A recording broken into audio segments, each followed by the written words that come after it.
السلام علیکم ورحمۃ اللہ وبرکاتہ نحمدہ ونصلی علی رسولہ الکریم اما بعد۔ آج ہم سورہ رحمان کی آیت نمبر 22 سے سٹارٹ کریں گے۔ یخرجو نکلتے ہیں منہما دونوں سے لؤلؤ والمرجان پرلز اور کورلز موتی اور مونگے۔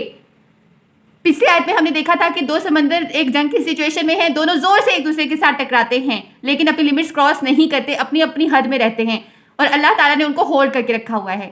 اب ایک جنگ کی سچویشن کے بعد اچانک اللہ تعالیٰ ایک نرمی کی طرف آ جاتے ہیں کہ دیکھو اتنی بڑی سچویشن ہے، اتنی پاورفل چیز، دو پاورفل چیزیں ایک دوسرے کے ساتھ ٹکرا رہی ہیں لیکن وہاں سے کیا نکلتا ہے؟ موتی، بہت پیارے موتی۔ ان موتیوں کو آرٹیفیشل طریقوں سے بھی بنانے کی کوشش کی گئی ہے پر جو خوبصورتی ان کورلز کی ہے، ان پرلز کی ہے، ان سیپ کے موتیوں کی ہے، وہ خوبصورتی آپ کو کہیں نہیں ملے گی۔ یہ جو پرلز ہیں یہ سمندروں میں بنتے ہیں، جو آئسٹر ہوتا ہے جن کو ہم اپنی زبان میں سیپ کہتے ہیں۔ آئسٹر جو ہوتا ہے اس کے اندر اگر کوئی ریت کا ذرہ یا کوئی اور پولیوٹیڈ چیز چلی جاتی ہے تو آئسٹر کو اریٹیشن ہوتی ہے۔ اس کے اندر ایک مینٹل ہوتا ہے جو کہ اس اریٹیشن کو ختم کرنے کے لیے اس ریت کے ذرے یا جو بھی پولوشن انٹر ہوئی ہے اس کے ارد گرد ایک سیکریشن سی جاری کرنا شروع کر دیتا ہے، سیکریشن سی پیدا ہونا شروع ہو جاتی ہے اور وہ پھر کچھ سالوں میں پرل بن جاتی ہے، موتی بن جاتی ہے۔ سے سب سے پیاری بات جو مجھے سیکھنے کو ملی تھی وہ یہ تھی کہ ایک جانور ہے،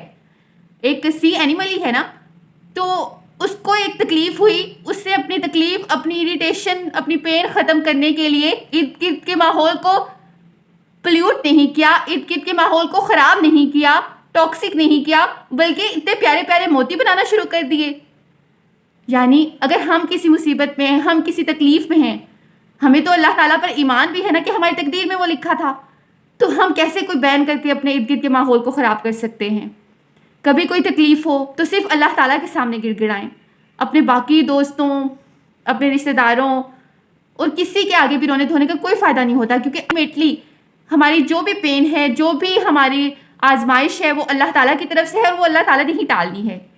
تو ہمیشہ دوسروں کے سامنے خوش رہیں، خوشیاں بانٹیں، موتیوں کی طرح اپنی پینس کو موتیوں میں کنورٹ کر کے اپنے ماحول میں پھیلانا شروع کر دیں۔ انشاءاللہ اس کا آپ کو بہت بڑا اجر ملے گا۔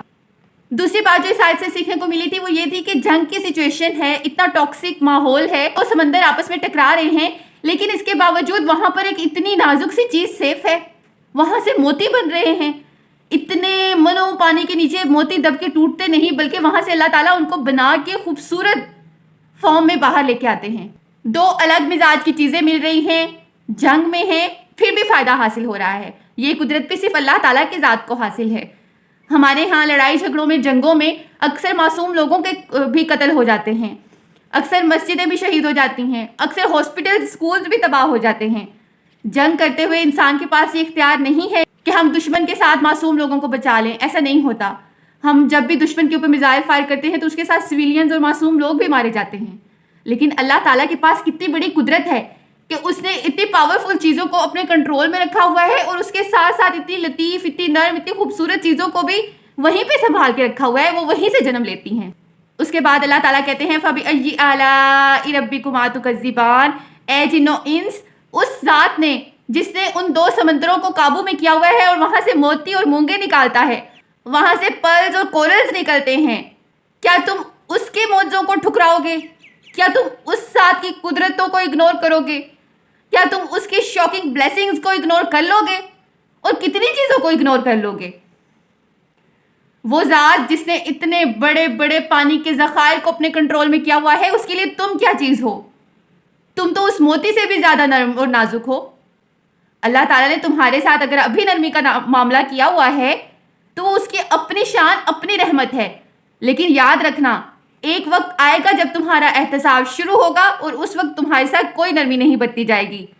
یہ وقت جب تک دو سمندر اللہ تعالیٰ کے ہولڈ میں ہیں اور وہاں سے موتی اور مرجان نکل رہے ہیں، اس وقت کا فائدہ اٹھا لو جنو انس، کیونکہ اس کے بعد اگر تم اس ٹائم کو اپنے ہاتھ سے نکال لیتے ہو، ضائع کر دیتے ہو، تو اس کے بعد پچھتاوے کے علاوہ کچھ نہیں ملے گا۔ اور یہ زندگی تو تھوڑی سی ہے، ختم ہو جانے والی ہے۔ جو اللہ کے پاس پہنچ کر زندگی ہوگی وہ نیور اینڈنگ ہوگی، اس کا کوئی اینڈ نہیں ہے۔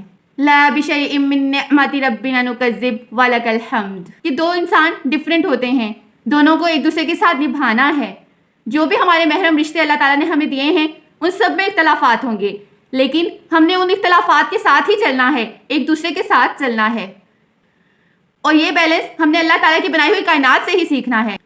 دوسری بات ہم نے یہ سیکھی کہ ایک جانور اپنی تکلیف کو ختم کرتے ہوئے بھی اپنے ارد گرد کے ماحول کو ٹاکسک نہیں کرتا، بلکہ خوبصورت موتیوں سے بھر دیتا ہے۔ تو انسان تو اللہ تعالیٰ کی اشرف المخلوقات ہے، اور ہمارے پاس تو زبان کا دیا گیا اتنا پیارا تحفہ بھی ہے۔ کبھی بھی غصے میں اس زبان کو بری طرح سے استعمال نہ کریں، اللہ تعالیٰ کی دی گئی اس نعمت کو پاکیزگی سے استعمال کریں، اور ہمیشہ خوش گفتاری کا مظاہرہ کریں، اور پیارے پیارے بول بول کر پیارے پیارے موتی اپنے ارد گرد پھیلائیں۔ تکلیف اللہ تعالیٰ کی طرف سے آتی ہے، اور اللہ تعالیٰ ہی اس کو ختم کرتے ہیں۔ جب بھی کسی تکلیف میں ہوں تو اللہ تعالیٰ سے رجوع کریں، اپنے ہونٹوں سے اسمائل کو نہ جانے دیں، کیونکہ اسمائل تو سنت ہے۔ ان آیات کے ذریعے اللہ تعالیٰ ہمیں عاجزی سکھائیں، اللہ تعالیٰ ہمارے اندر سے تکبر اور غصے کو ختم کریں، اللہ تعالیٰ ہمارے اخلاق کو بلند کریں، اور جب ہر انڈیویجول کی مورل ویلیوز ہائی ہو جائیں گی تو انشاءاللہ مسلم امت کو عروج سے کوئی نہیں روک سکتا۔ اگر آپ کو ویڈیو پسند آئی ہے تو چینل کو سبسکرائب کریں، اپنے فرینڈز اور فیملی کے ساتھ شیئر کریں، کیونکہ ہمیں نہیں پتا ہماری کون سی بات کسی کے دل میں گھر کر جائے اور ہمارے لیے صدقہ جاریہ بن جائے۔ السلام علیکم ورحمۃ اللہ وبرکاتہ۔